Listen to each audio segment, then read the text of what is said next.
Alors, bienvenue à l'Église évangélique baptiste de Cowansville. Et pour le message de ce matin, nous allons voir une autre parabole.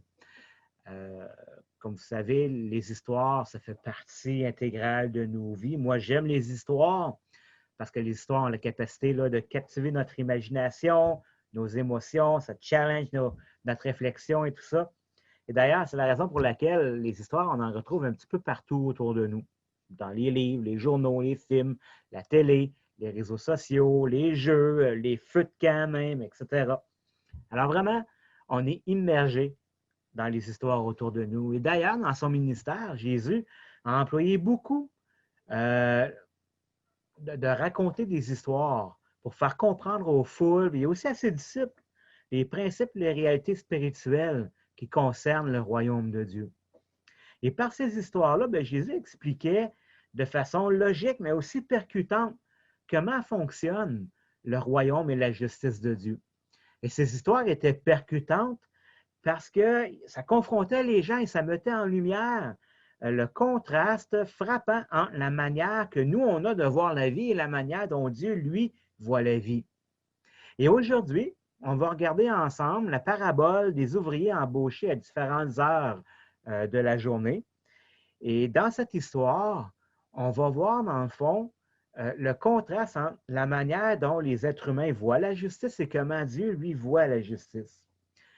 Et on va explorer cette parabole-là en 4 phases ensemble.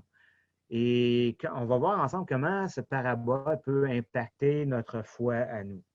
Donc, première phase, qui est l'introduction et la mise en place de l'histoire par Jésus. Alors, vous pouvez ouvrir vos Bibles avec moi dans l'Évangile de Matthieu, au chapitre 20.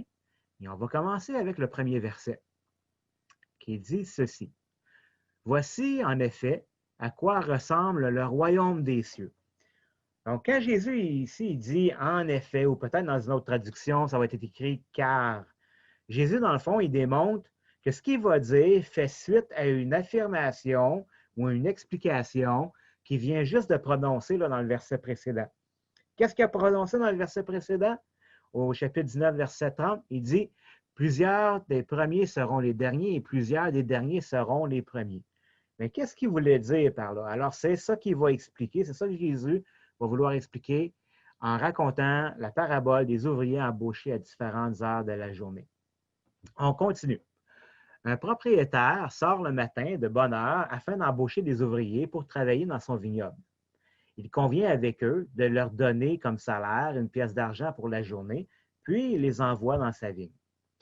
Alors, tu as ici le propriétaire de vignoble qui sort de chez lui pour se rendre au marché public, sur la place publique, dans l'intention d'engager des hommes pour venir travailler dans son vignoble.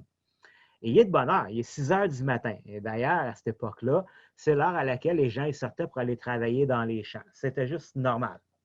Et sur la place publique, le propriétaire va trouver des hommes qui attendent justement d'être engagés afin d'avoir du travail. Ces hommes-là sont là pour travailler. Et le propriétaire leur propose donc un salaire d'une pièce d'argent, pour la journée. Et ce qui était un salaire convenable et équitable pour une journée de travail à l'époque. Et ces ouvriers sont d'accord, alors le propriétaire les envoie donc travailler dans sa vigne. Et puisque la parabole a pour but ici d'expliquer à quoi ressemble le royaume des cieux, c'est clair que le vignoble représente le travail dans le royaume et que le propriétaire, c'est Dieu. L'histoire se passe sur une période de 12 heures, ce qui représente une journée complète de travail. Les hommes qui sont embauchés, ils ne s'en vont pas dans la vigne pour se reposer, mais pour travailler pour le propriétaire. Ça ne parle donc pas du repos éternel ici dans le royaume de Dieu, mais plutôt du travail sur terre qu'on accomplit pour le royaume de Dieu. Le propriétaire de la vigne leur promet un salaire qui leur sera donné juste à la fin de la journée de travail. Le propriétaire, on l'aura compris ici, c'est Dieu qui appelle et qui recrute des ouvriers pour travailler pour son royaume. La journée de travail représente l'âge actuel dans lequel nous travaillons pour le royaume de Dieu.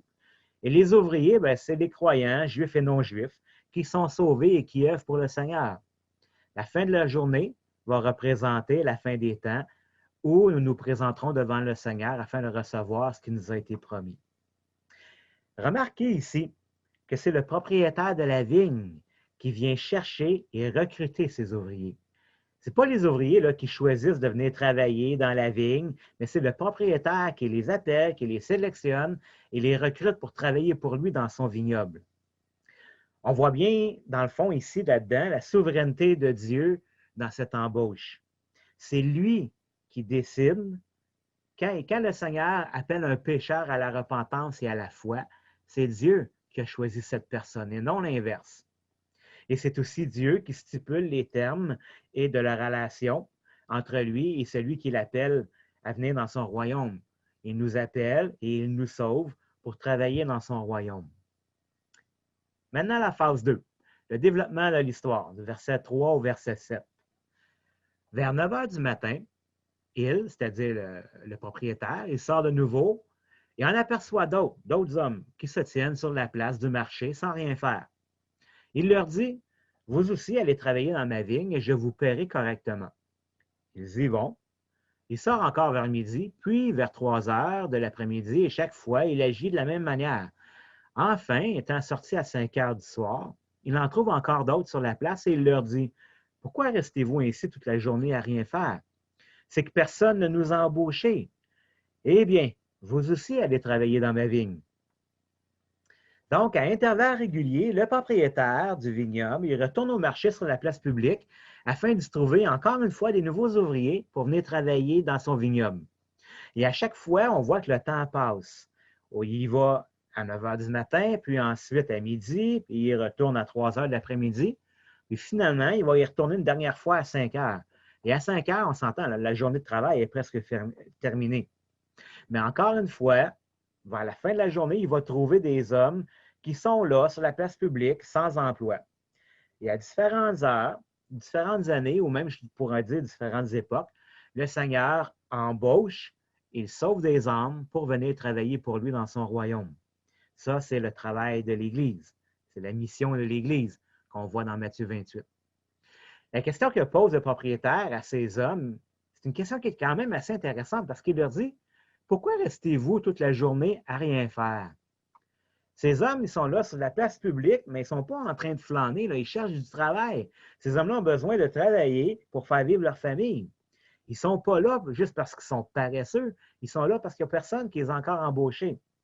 Mais c'est intéressant que le propriétaire du vignoble, il va décrire leurs activités comme s'ils ne faisaient rien. Leurs activités, dans le fond, en dehors de la vigne, ne semblent pas avoir de réelle importance et ce n'est pas vraiment significatif, ça n'a pas vraiment un impact majeur et durable.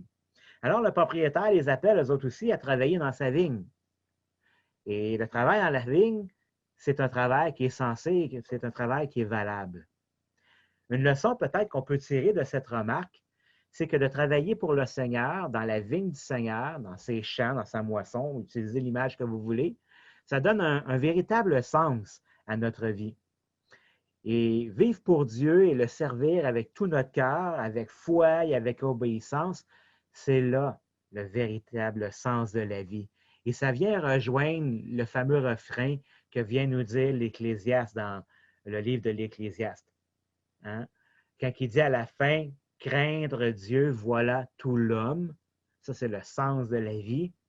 Et quand il dit « Vanité des vanités, tout est vanité pour ceux du vent », ça, c'est une vie en dehors de ce sens de la vie qui est d'être avec Dieu, de le craindre et de le servir.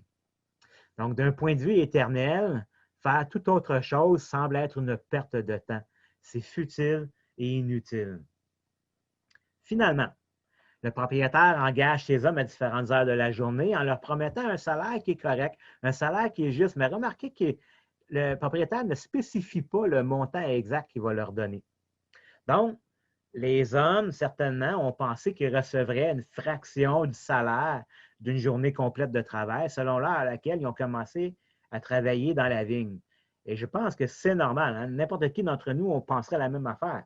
Parce que si tu commences, si ton quart de travail se termine à 5 heures du soir, puis que tu rentres travailler à 3 heures, tu ne t'attends pas à recevoir la même paye que si tu étais rentré travailler à 9 heures du matin. C'est logique. Ça nous amène à la troisième phase de l'histoire, qui est le nœud de l'histoire. Donc, versets 8 à 10, Le soir, le propriétaire du vignoble dit à son administrateur, « Fais venir les ouvriers et donne-leur la paye. Tu commenceras par ceux qui ont été engagés les derniers pour finir par les premiers. » Les ouvriers embauchés à 5 heures du soir se présentent d'abord et touchent chacun une pièce d'argent. Puis vient le tour des premiers engagés. Ils s'attendent à recevoir davantage, mais eux aussi touchent chacun une pièce d'argent. Oups! Quelque chose qui va se passer ici, là. On arrive à la fin de la journée de travail, 6 heures l'après-midi. C'est le temps de payer tout le monde, tous les ouvriers qui ont travaillé dans la vigne. Mais là, il arrive une situation qui va créer une tension, qui va créer un nœud dans l'histoire. Le propriétaire dit à son contremaître de faire placer les ouvriers en file, en commençant par payer ceux qui sont arrivés à 5 heures l'après-midi, ceux qui ont travaillé dans le fond juste 1 heure, et d'y aller en descendant jusqu'à temps de payer à la fin ceux qui sont arrivés à 6 heures du matin. Les ouvriers qui sont arrivés à 5 heures, eux ont dans leur tête, ils s'attendent à recevoir une vraie petite paye, là, une toute petite portion de paye, parce que dans le fond, ils vont travailler juste 1 heure. Hein? Je ne sais pas combien tu es payé de l'heure, mais si tu travailles juste 1 heure, ben, tu vas avoir ce salaire, tu n'auras pas le salaire d'une journée de travail. Mais voilà qui est intéressant parce qu'à leur grand étonnement, ils reçoivent une pièce d'argent, ce qui représente le salaire d'une journée complète de travail, d'une journée de 12 heures de travail. Ces ouvriers-là, écoute, ils savent pleinement qu'ils ne méritent pas ça, ils ne méritent pas d'avoir autant. Alors, ils sont étonnés, puis tu peux certainement t'imaginer qu'ils étaient vraiment reconnaissants du propriétaire qui était généreux envers eux. Maintenant, ceux qui sont en arrière de la file, au bout de la file, ceux qui ont commencé à travailler à 6 heures du matin, quand ils voient ça, eux autres aussi, ils sont étonnés. Et ils se disent certainement, hey, si ces hommes-là, ils ont reçu autant d'argent pour une seule heure de travail, qu'est-ce qui nous attend à nous qui avons travaillé pendant 12 heures? On va être payé à temps double, à temps triple, c'est certain. Mais plus que le contremaître s'approche d'eux, plus les ouvriers réalisent que le propriétaire donne le même montant, la même paye à tous les ouvriers, peu importe à quelle heure ils ont commencé à travailler. Eux qui ont travaillé pendant 12 heures, ils reçoivent la même paye que les petits nouveaux qui ont travaillé, qui ont travaillé à 5 heures et qui ont travaillé juste 1 heure. Et je suis sûr qu'à ce moment-là, vous pouvez imaginer facilement qu'est-ce qui se passe dans leur tête. Ce qui nous amène à la 4e phase, le dénouement de l'histoire. Le dénouement vient de dénouer, qui fait référence à défaire un nœud. On avait un nœud dans l'histoire, là, on va voir comment le Seigneur va dénouer ça. Versets 11 à 16. Lorsqu'ils la reçoivent, les ouvriers là, qui sont arrivés en premier, ils manifestent leur mécontentement à l'égard du propriétaire. Ceux-là sont arrivés les derniers, disent-ils, et ils n'ont travaillé qu'1 heure, et tu leur as donné autant qu'à nous qui avons travaillé dur toute la journée sous la forte chaleur. Mais le maître répond à l'un d'eux, probablement le représentant syndical, je sais pas. Mais il dit, « Mon ami, dit-il, je ne te fais pas le moindre tort. Une pièce d'argent, n'est-ce pas le salaire sur lequel on était d'accord? Prends donc ce qui te revient et rentre chez toi. Si cela me fait plaisir de donner au dernier arrivé autant qu'à toi, cela me regarde. Ne puis-je pas disposer de mon argent comme je le veux? Ou bien m'en veux-tu parce que je suis bon? Voilà comment les derniers seront les premiers et comment les premiers seront les derniers. » Donc, les ouvriers qui sont là depuis 6 heures du matin, écoute, ils ne sont pas contents, pas en tout. Ça ne se passera pas de même. Alors, ils appellent le propriétaire et ils disent, « Hey, boss, ça ne marche pas, là. Comment ça se fait que ces gars-là qui sont arrivés à 5 heures et qui ont travaillé juste 1 heure, tu leur donnes la même affaire qu'à nous autres? Ça fait depuis 6 heures ce matin qu'on trime dans ta vigne. Il fait 35 degrés à l'ombre. On a enduré la fatigue, la chaleur toute la journée. C'est injuste. Je te le dis, tu n'as pas fini d'en entendre parler. On va aller voir le syndicat et on va faire une plainte. Tu vas avoir un grief sur le dos, mon homme. » Les ouvriers, ils crient à l'injustice ici. Mais voici comment le propriétaire du vignoble va répondre à leurs accusations. Et là, il parle à un d'entre eux, principalement, puis il dit, « Écoute, mon gars, je t'ai fait aucun tort. Avant que vous commenciez à travailler pour moi, on avait convenu un salaire d'1 pièce d'or pour toute la journée, pas d'1 pièce d'or, mais d'1 pièce d'argent pour toute la journée, et vous étiez tous d'accord. Je ne vous ai pas triché, là. Je vous ai donné ce qu'on avait convenu. Maintenant, prends ta paye et va-t'en chez vous. » Si moi, là, ça me fait plaisir de donner au petit nouveau la même affaire qu'à toi, ça me regarde, ce n'est pas tes affaires à toi. En disant ça, Jésus démontre où devrait être l'accent ici dans l'histoire. Depuis le début de la parabole, nous, les auditeurs, on se met à la place des ouvriers, comme si les ouvriers, dans le fond, étaient les personnages principaux de l'histoire et que leur focus devait être sur eux et qu'est-ce qui arrive aux ouvriers. Mais ici, Jésus va démontrer très clairement que le focus de l'histoire, ce n'est pas sur les ouvriers, mais c'est sur le propriétaire du vignoble. C'est lui le personnage principal de l'histoire. Le focus est sur les choses qu'il dit, sur ce qu'il fait et sur les décisions qu'il prend. Il a été juste envers les ouvriers de la première heure, puis il se fait accuser d'être injuste. Et il va dire, ne puis-je pas disposer de mon argent comme je le veux? Hey, c'est mes affaires, c'est mon argent. Je peux faire ce que je veux avec. T'es qui, toi, pour me dire quoi faire avec ce qui m'appartient? Jésus, ici, démontre la souveraineté de Dieu. Dieu dispose de ses richesses comme il le veut. Il n'y a pas de compte à rendre à personne. Si tu crois que tu mérites quelque chose ou que Dieu te doit quelque chose, détrompe-toi. Dieu ne te doit rien du tout. La justice et la grâce lui appartiennent et il peut en faire ce qu'il veut avec. Et là, il va rajouter de quoi il dit, ou bien, m'en veux-tu, toi, parce que je suis bon.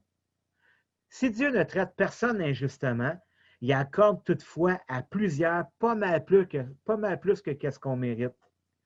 Dieu donne à qui il veut donner, il fait grâce à qui il veut faire grâce. Et c'est là le problème des ouvriers de la première heure. Ils ne comprenaient pas la grâce de Dieu, mais eux, ils réclamaient la justice. Aux yeux du Seigneur, on est tous égaux. On a tous besoin de cette grâce et on va tous à la fin recevoir la même récompense pour notre foi. Et peu importe le nombre d'années que tu marches avec Jésus ou que tu le sers, que tu sois un chrétien depuis 50 ans ou que tu viens tout juste de faire la connaissance de Jésus-Christ dans ta vie, c'est la même grâce de Dieu qui t'est offerte. Vouloir se comparer entre nous, ça ne fait pas de sens, frères et sœurs. C'est ça que Jésus est en train de dire. Et on est fou si on réclame la justice devant Dieu plutôt que d'implorer sa grâce.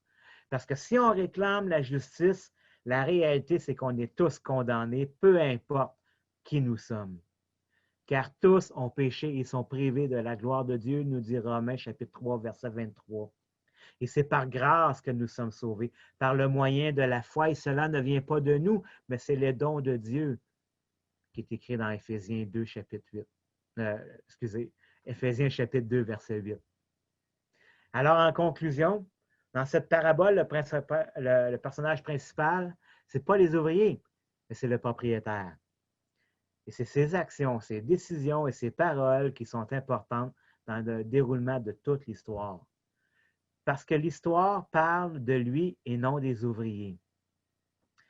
Ce salaire égal et équitable qui est offert aux ouvriers de toute heure par le propriétaire de la vigne dans l'histoire est en fait décrit dans l'introduction de l'histoire au chapitre 19, au verset 29. C'est la vie éternelle à qui l'offre, à quiconque entend et répond à son appel avec repentance et avec foi. Et ça, peu importe l'heure à laquelle tu as été appelé. Que tu aies rencontré Jésus quand tu étais enfant, que tu aies entendu sa voix quand tu étais adolescent, jeune adulte, dans ta vieillesse ou sur ton lit de mort, la récompense que Jésus a promis demeure la même. C'est le pardon des péchés et la vie éternelle pour quiconque croit et place sa confiance dans la mort et la résurrection de Christ pour être sauvé. Ça, c'est le salaire qu'il va donner à la fin à tous ceux qui ont placé leur confiance en Christ. Donc, si on vient à Dieu en réclamant ce qui est juste plutôt qu'en demandant sa grâce, on est des fous. Parce que dans ce cas-là, on est tous condamnés. Et notre condamnation va être juste parce qu'on a tous péché devant Dieu. Mais le Seigneur nous offre sa grâce, ce qu'on ne mérite absolument pas. Et il nous comble en plus de ça de toute bénédiction par-dessus. Wow! Qui nous sommes à ce moment-là pour se comparer les uns les autres et dire à Dieu, « Hey, c'est pas juste! » Soyons plutôt reconnaissants de la grâce que Dieu nous a accordée et réjouissons-nous ensemble que cette grâce a été aussi offerte à d'autres, tout comme elle a été offerte à nous-mêmes. On est tous égaux devant Dieu, c'est-à-dire qu'on a tous également besoin de cette grâce qu'on ne mérite pas. Il accorde également son pardon et la vie éternelle à tous ceux qui se repentent de leurs péchés. C'est ça que Dieu a promis pour avoir placé notre confiance en lui. Et c'est ça, la justice et la bonté de Dieu. Alors prions. Seigneur éternel, où on n'est pas tous arrivés à ta connaissance en même temps, dans les mêmes circonstances et tout ça. On est tous différents, on a tous des arrière-plans différents. Et pour être honnête, Seigneur, on ne grandit pas dans la foi tous à la même vitesse non plus. Mais en bout de ligne, Papa, on n'a pas à se comparer les uns les autres. Parce qu'en bout de ligne, Seigneur, la récompense qui nous a été promise, la vie éternelle, nous avons tous l'avoir. À nous tous qui se sont repentis de nos péchés et qui avons placé notre confiance dans ton œuvre à la croix. Le reste, Seigneur Dieu, la vitesse à laquelle on grandit dans la foi, comment on comprend les erreurs, comment on se relève et tout ça, ça t'appartient, Seigneur. C'est entre nous et toi de manière individuelle et personnelle. On n'a pas à se juger ou à se comparer les uns les autres, mais plutôt à s'édifier les uns les autres, Seigneur, dans la foi. Alors que ton esprit nous garde unis les uns les autres, Seigneur, comme il est écrit, Seigneur, que tu as placé ton esprit au milieu de nous pour conserver cette unité, Seigneur Dieu, que tu as instaurée entre nous, ta famille. Nous, notre job, Seigneur, c'est de travailler à garder cette unité-là par le lien de la paix au milieu de nous. Que ton esprit nous conduise, Seigneur Dieu, et que ton nom soit glorifié au milieu de ton Église. Au nom de Jésus. Amen.